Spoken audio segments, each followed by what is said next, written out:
Brought to you by TechnoSpark 20 series smartphones. I'm superhuman.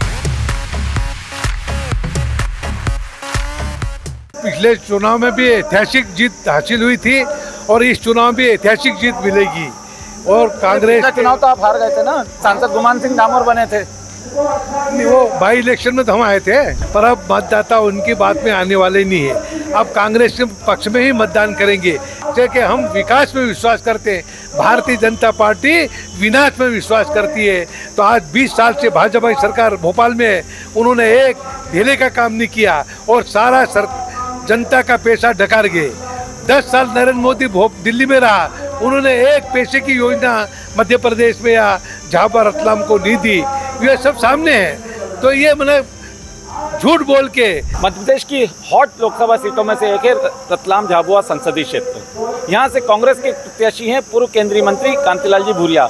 हालांकि वे पहले भी चुनाव लड़ चुके हैं, जीत चुके हैं, सांसद भी रह चुके हैं, लेकिन इस बार किस तरह से वो रणनीति बनाकर चुनाव मैदान में उतरे हैं, हम उनसे जानेंगे। कांतिलाल जी, आपका स्वागत है। कांतिलाल जी, लोकसभा चुनाव है, आपने सब जगह कहा है कि ये आखिरी चुनाव है, किस तरह से इस चुनाव को की रणनीति बनाई है आपने? ये 13 मई को चुनाव होना है, उसके लिए हम रणनीति बना के अलियापुर, रतलाम, झाबुआ के सभी कार्यकर्ताओं, नेताओं, मतदाताओं से मिलके हमने तय किया है कि सब अपने अपने क्षेत्र में लग के कांग्रेस को जिताने के लिए पूरी कोशिश करें। उस कोशिश में हमारे कांग्रेस कार्यकर्ता, नेता जनता के बीच में जा रहे हैं। तो निश्चित ही माहौल हमारे साथ है और मतदाता का भी रुझान कांग्रेस के साथ है। तो निश्चित ही 13 मई को हमारे तीनों जिले के मतदाता, भाई बहन, नौजवान कांग्रेस के हाथ के पंजे के सामने वाला बटन दबा के मुझे जिताने का आशीर्वाद देंगे, ऐसा मुझे पूरा विश्वास है।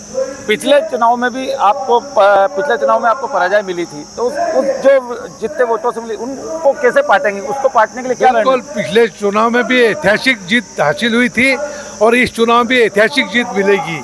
और कांग्रेस चुनाव तो आप हार गए थे ना, सांसद गुमान सिंह डामोर बने थे। वो बाई इलेक्शन में तो हम आए थे। बाई इलेक्शन में हम जीते थे। पहले भाजपा ने गुमराह करके मतदाताओं से वोट ले लिए थे, पर अब मतदाता उनकी बात में आने वाले नहीं है। अब कांग्रेस के पक्ष में ही मतदान करेंगे, ऐसा मुझे पूरा विश्वास है। आपके झाबुआ अलीराजपुर में तो स्टेट आदिवासी बेल्ट है, रतलाम ग्रामीण भी आदिवासी बेल्ट है, रतलाम सेलाना भी आदिवासी बेल्ट है, लेकिन रतलाम शहर जो है बीजेपी का गढ़ है, वहाँ की लीड को कैसे कम करेंगे? वहाँ भी रतलाम के भी मतदाता समझ गए हैं कि भारतीय जनता पार्टी के उम्मीदवार को देखा उन्होंने, और नागर सिंह का, उनके परिवार का हिस्ट्री भी उनको पता लग गया है कि ये कैसे लोग हैं और चुनाव के बाद कोई किसी की समस्या का समाधान कर ही नहीं सकते वो लोग। इसलिए उन्होंने कहा कि उनको वोट देना बेकार है और कांतिलाल भूरिया को, कांग्रेस को वोट देना जरूरी है। तो रतलाम की जनता भी समझ गई है, तो मुझे पूरा विश्वास है रतलाम की जनता भी मुझे आशीर्वाद देगी। आप यहाँ से सांसद भी रहे, केंद्रीय मंत्री भी रहे और मध्य प्रदेश सरकार में भी मंत्री रहे। आपकी मुख्य उपलब्धि क्या बता रहे हैं आप जनता को कि आपके इतने लंबे कार्यकाल, 45 साल का आपका राजनीतिक जीवन है, क्या मुख्य उपलब्धि? हमने जब मैं सरकार में MP मंत्री रहा, MP रहा, विधायक रहा, मैंने विकास किया। वो विकास आज जमीन के ऊपर है, जमीन के ऊपर है।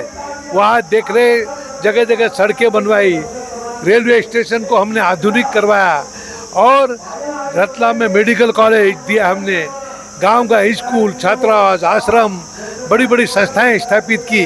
वो कांग्रेस की देन, वो हमारी देन है। और रेलवे देखे आपके रतलाम से डूंगरपुर, आपके दाहोद से इंदौर, आपके छोटाउदेपुर से अलीराजपुर होती हुई धार, ये रेलवे लाइन ऐसी सी बड़ी सौगातें कांग्रेस सरकार ने दी, हमने दी। इसलिए लोग कि हम विकास में विश्वास करते हैं, भारतीय जनता पार्टी विनाश में विश्वास करती है। तो आज 20 साल से भाजपा की सरकार भोपाल में है, उन्होंने एक ढीले का काम नहीं किया और सारा जनता का पैसा ढकार गए। 10 साल नरेंद्र मोदी दिल्ली में रहा, उन्होंने एक पैसे की योजना मध्य प्रदेश में या झाबुआ रतलाम को नहीं दी। ये सब सामने है। तो ये मैंने झूठ बोल के नरेंद्र मोदी कहते 2 करोड़ लोगों को नौकरी दूंगा, किसी को नौकरी नहीं दी और न किसी को मतलब रोजगार दिया, न किसी का कर्जा माफ किया, कोई काम नहीं किया। तो ये थे कांतिलाल जी भूरिया जो बता रहे थे अपनी चुनावी रणनीति, और उनका ये कहना है कि मोदी सरकार ने इस क्षेत्र में के लिए कोई काम नहीं किया, जिसके कारण जनता काफ़ी नाराज है और वो इस बार भाजपा को वोट नहीं देते हुए कांग्रेस को पूरा समर्थन करेगी। विजय मीणा, MP तक, रतलाम।